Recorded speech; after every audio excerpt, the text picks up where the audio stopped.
तो मेरा नाम है मोहम्मद रहा और मैं आपके लिए जो टॉपिक लेकर आया हूँ वो है सिमेट्रिक। क्लास 9 मैट्रिक्स के चैप्टर में आपको एक टॉपिक मिलता होता है जिसे हम कहते हैं कि सिमेट्रिक फाइंड करके, यानी मैट्रिक्स एक आपके पास गिवन होगा, उसको आपको सिमेट्रिक फाइंड करना है। तो सबसे पहले सिमेट्रिक की डेफिनेशन देख लें कि जो सिमेट्रिक, अगर आपने किसी मैट्रिक्स को साबित करना है या प्रूव करना है, उसमें इस चीज़ का ध्यान रखना है कि अगर आप उसी मैट्रिक्स का ट्रांसपोज लेते हैं, उसी मैट्रिक्स का ट्रांसपोज लेते हैं, तो अगर आपके पास वही मैट्रिक्स वापस आ जाता है तो हम कहते हैं कि ये सिमेट्रिक है। और अगर आपके पास वापस नहीं आता तो हम कहते हैं कि ये सिमेट्रिक नहीं है। यानी अगर आपके पास ए ट्रांसपोज ले लो, उसका आंसर आपके पास वापस आ जाए तो वो क्या होगा? सिमेट्रिक होगा।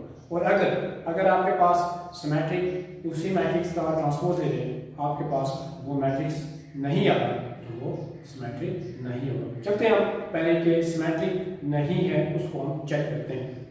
फॉर एग्जाम्पल मैंने एक एग्जांपल ले लिया 1 a इक्वल टू 1 3 5 5 6 7 8 9 10 है, तो इसका मैंने सिमेट्रिक फाइंड करना है। तो मैंने क्या पहले इसकी डेफिनेशन ली कि if a transpose is equal to a, अगर a का मैं ट्रांसपोज लेता हूं और अगर वापस आपके पास वही आ रहा है, आपके पास वापस वही आ रहा है, तो हम कहते हैं कि a का जो आंसर है जो वो वापस आया उसे हम सिमेट्रिक कहेंगे। और अगर वापस वो नहीं आता हम कहते हैं कि ये सिमेट्रिक नहीं है। जैसे कि ये मेरे पास एक क्वेश्चन है 1 3 4 5 6 7 8 9 10, ये ए सिमेट्रिक है, मैंने अप्लाई कर लिया, इस पे ट्रांसपोज टी अप्लाई कर लिया। ट्रांसपोज को हमेशा स्मॉल टी से हम जाहिर करते हैं। तो जब हम ट्रांसपोज लेते हैं, इससे पहले एक वीडियो मैंने ट्रांसपोज में बनाई है कि ट्रांसपोज जब भी किसी मैट्रिक्स का लेते हैं, इससे जो पहली वीडियो है वो आप मेरी चेक कर सकते हैं।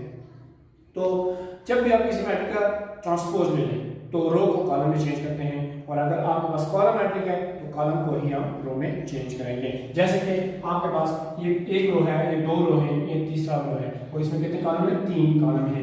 अब क्या है कि मैंने रो को कॉलम में चेंज करना है। रो को मैंने कॉलम में चेंज किया 1 3 4, पहला रो, दूसरा रो मैंने चेंज कर लिया 5, रो ये है 5 6 7, ये मैंने कॉलम में चेंज कर लिया 5 6 7। इसी तरह मैंने थर्ड रो को चेंज कर लिया 8 9 10, 8 9 10, उसको मैंने कॉलम में चेंज कर लिया। अब मैं देखता हूँ कि क्या मेरा जो आंसर आया क्या वो ए आया है कि नहीं आया।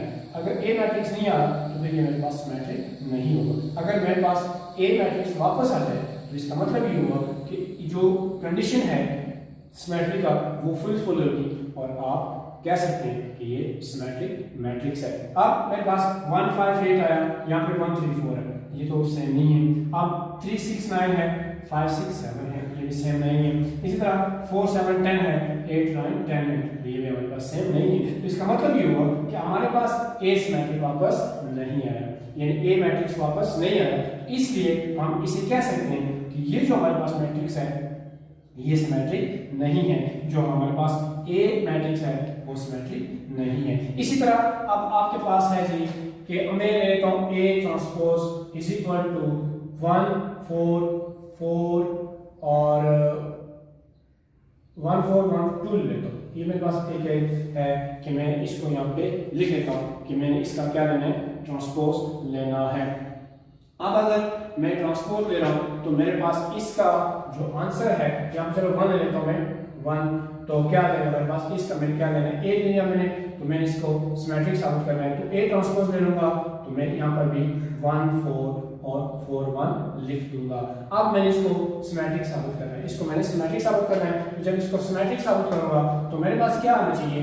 वही मैट्रिक्स वापस आना चाहिए। तो मैं क्या करूंगा कि मैं इसी मैट्रिक्स को क्या करूंगा कि जो रो है उनको कॉलम में चेंज कर दूंगा 1 4 4 1। तो इसका मतलब ये हुआ कि मैंने ए जब ट्रांसपोज लिया तो मेरे पास वापस ए ट्रांसपोज का आंसर वही आया।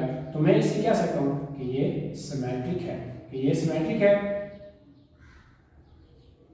ये सिमेट्रिक है। अब एक बात फिर मैं आपको रिपीट कर देता हूं कि अगर आपको जब भी सिमेट्रिक कोई मैट्रिक्स दी हो उसको सिमेट्रिक प्रूफ करना हो तो आपने इसका ख्याल रखना है कि अगर कोई भी मैट्रिक्स आपके पास बी सी डी कोई भी हो सकता है, उसका आप ट्रांसपोज लें, अगर वापस आपके पास वही मैट्रिक्स आ रहा है तो आप कहते हैं कि ये सिमेट्रिक है। जैसे कि मैंने ये क्वेश्चन लिखा कि a इज इक्वल टू 1 4 4 1, मैंने इसका ट्रांसपोज लिया तो मेरे पास वही वो मैट्रिक्स आया, तो मैंने क्या दिया कि a transpose equal to a, तो ये सिमेट्रिक है। अब इसी तरह अगर मेरे पास क्वेश्चन था a है कि मेरे पास जो पर्सन ए है मैट्रिक्स का ये है, मैंने उसका ट्रांसपोज लिया, उसका आंसर मेरे पास सेम वापस वो नहीं आया, तो मैंने क्या दिया कि ये सिमेट्रिक नहीं है।